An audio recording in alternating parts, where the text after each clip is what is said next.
From KVUE News in Austin, you're watching Texas This Week with Ashley Goodo. Good morning. Texas said goodbye to a statesman this week, and the Travis County District Attorney is facing a political firestorm for not pursuing cases within state-mandated deadlines. We'll have those stories in just a minute, but first, let's get to the 3 things you need to know in Texas politics. President Donald Trump's federal employee layoffs are once again hitting Texas. Roughly 1,300 employees with the Department of Education were fired this week, including the entire Dallas regional office. That office is now closed. Texas Lieutenant Governor Dan Patrick announced 15 more of his top 40 priority bills for the session on Thursday. They include increasing teacher pay, business tax relief, and what he calls the Life of the Mother Act.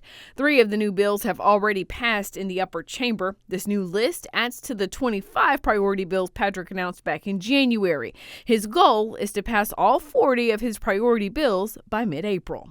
On a lighter note, the lieutenant governor is fueling flames between Texas and some New Yorkers. He's suggesting the New York Strip cut of steak be renamed the Texas Strip in the Lone Star State because of Texas beef production. There's even a resolution filed in the Senate to make it official. A New York restaurant owner is planning to sue, but Patrick isn't backing down, posting on social media Tuesday a Bob's Steak and Chop House menu featuring a Texas strip with grilled shrimp from the Gulf of America. The team at Bob's clarified the menu was a one-time change for a private event at the Austin location. U.S. Congressman Sylvester Turner was laid to rest this week. The Harvard Law School grad hailed from Houston, Texas. He served in the Texas legislature for 27 years, known for his oratory skills and use of an abacus. In 2015, he was elected mayor of Houston, re-elected in 2019. In 2022, he announced he was secretly recovering from bone cancer. In 2024, after the unexpected death of Congresswoman Sheila Jackson Lee, Turner stepped back into the political spotlight, announcing he was cancer-free as he ran for and was elected to the U.S. House of Representatives, starting his first term in January 2025. Turner served his fellow Houstonians until the end. On March 4th, hours before he died, Turner was at the U.S. Capitol for the president's joint session of Congress, posting this video on social media with one of his constituents, telling Americans to stand together and send a message. Don't mess with Medicaid. Turner's family says he went to the hospital that night and was released. He died shortly thereafter at his D.C. home from enduring health complications. Texas lawmakers from all over the state and both sides of the aisle have shared memories of their beloved mentor and colleague. This morning, we want to share some of those stories with you. Many of you got to see when Sylvester was at the back mic and he was trying to be a fiscal conservative. He'd bring this abacus out and he'd say, something just don't add up right here. Or he'd say, wait a minute, TSU's getting that much, A&M's getting that much, and UT's getting that much, that don't add up. This was his abacus.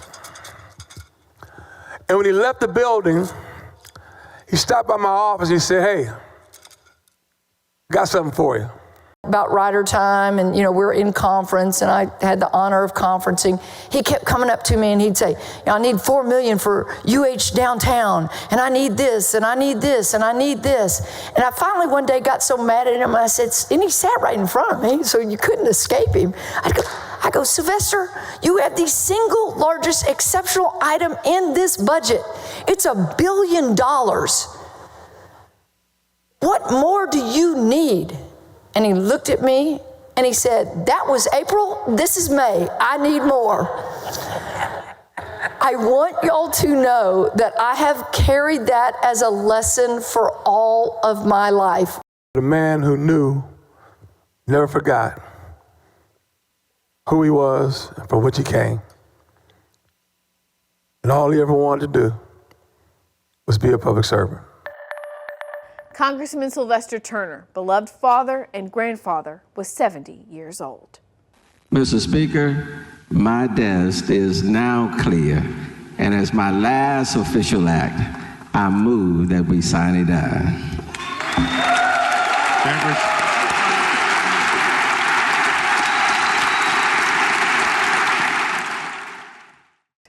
So a lot going on with the Travis County District Attorney's Office, but I want to take a step back and first tell us about how this all started.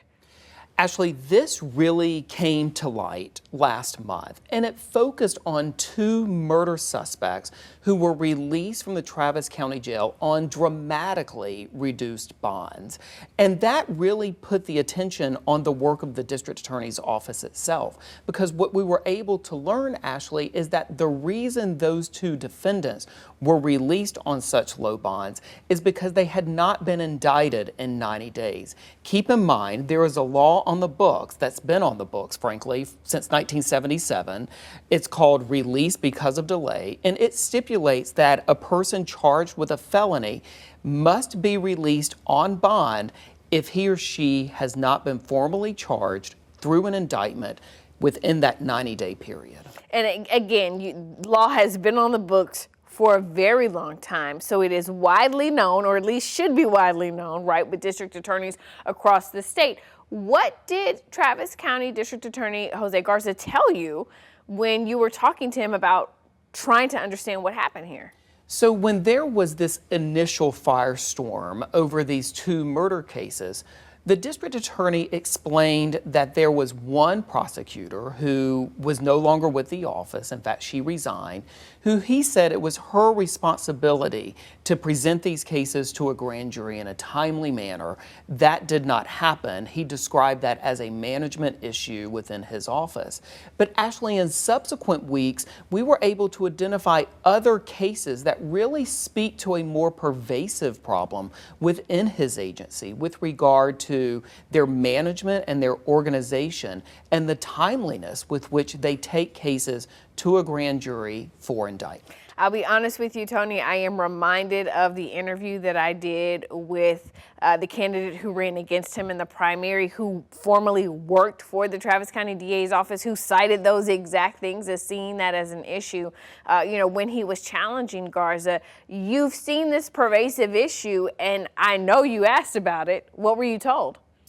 The district attorney, again, Ashley, after first explaining that this was the ill performance of a lone prosecutor, then frankly shifted the narrative to say that there is no deadline by his office or for his office to bring a felony indictment within 90 days. He said that the law that we refer to provides a venue for a defendant, a jail defendant, to get out of jail, but doesn't impose a deadline for prosecutors. Now, while some experts say, okay, that may be technically true, it's important to note, Ashley, that across the state of Texas, district attorneys' offices have entire systems, entire frameworks, in some cases entire offices that are built upon ensuring that that office takes the case to the grand jury before the 90-day deadline. Yeah, and also if you do believe that someone has committed murder,